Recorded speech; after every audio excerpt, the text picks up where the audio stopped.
Hey there, folks. So today I'm going to show you about stippling, and we've talked about it very, very briefly back when you had done the little worksheet activity we did before the handscape. You were to create some kind of shape using value and smudging, using hashtag marks, lines, and then stippling to create value. And stippling is a style of artwork where you just create your image using dots. The more compact the dots are together, the darker that area looks, the more spread out they are, it appears that area is lighter. And you can create implied lines using stippling, but you're not actually ever making lines. So in this project, what I'd like you to do is select an animal that you would like to draw. And you guys know me, I love cats, so cats are always my go-to. When you start to look at your animal's shape, think about how you could break it down into shapes. So like this kitten's head, if I were to start, I'd start with a circle because that head is pretty much a circle. And then you've got these kind of triangular ears that would be added on top. And then you've got the little, the part of the muzzle that would come down just a little bit. The eyes themselves are like overinflated footballs, kind of that shape. You've got a nose that's a little bit triangular, and then you've got kind of the two little happy faces that create that mouth just under the chin. And the body, this is not a full picture of a cat, but the body would be like another circle, that upper part of the body. So when you look at your piece, try not to go, oh my God, I don't even know where to start. Think about how you could break it down into shapes first and then go from there. We're going to be working on some Bristol board paper, which is a heavier quality paper, and we're going to use the fine pointed Sharpies. And let me show you a couple of examples of ones that have been done in the past that are quite fun to look at. This one was done a couple years ago by Austin Marquis. Who decided to do a shark, and I love this shark. He's done a nice job of carefully putting in that concentration of dots that create a darker appearance, and then also varying it in such a way so you almost feel like there's the dark shadow coming around the shape of the shark itself. Now, what I'm noticing here is that he did sort of outline a little bit using the Sharpie, but really if you get your dots close together, you can create a line just using dots. And that's one example. I'll show you a couple more here. This was a beautiful turtle done a handful of years ago by Grace Webster, and you can see here that her edges are in fact all dots. And she's done a beautiful job figuring out, okay, what are the darkest areas, kind of sectioning them off and then going in really, really deep. Whereas some of these lighter areas, there's a concentration of dots, but they're much further apart. Very nice example. Kaylee Quinones had created this really cool ram a few years ago. Again, figuring out, okay, what's the overall shape of this face looking like here? Where are the eyes? And how do I detail up these beautiful horns? Really figuring out where that light is coming from. Really nice job.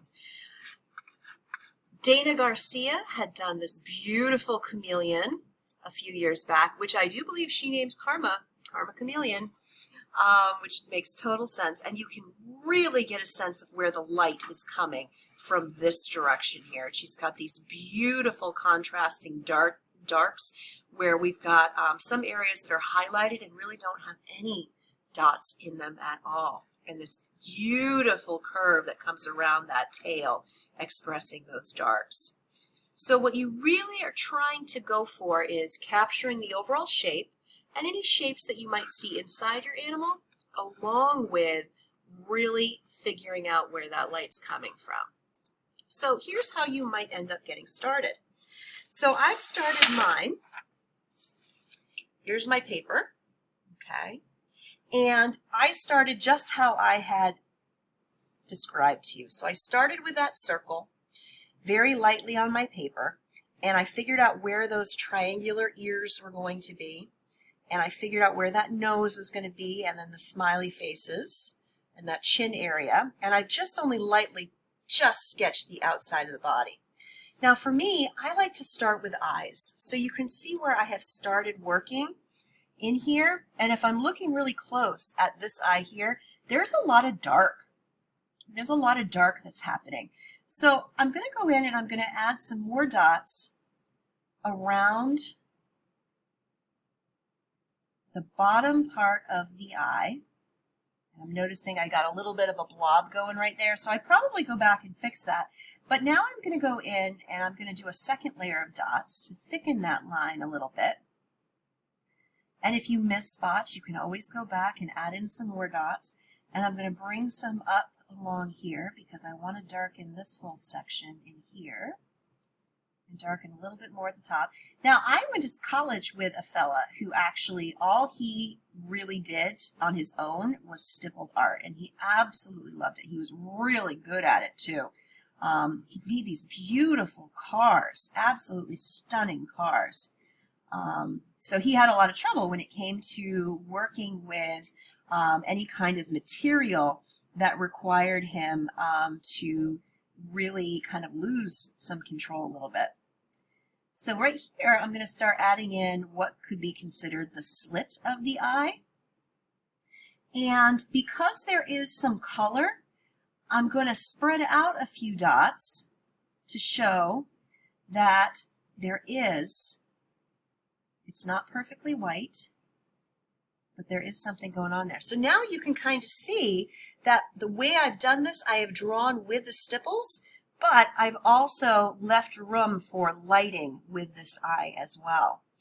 And I've also, it's really hard to see in the video, but you can see here the lighter areas of the fur around the eye. I've kind of just gently started to create that with line.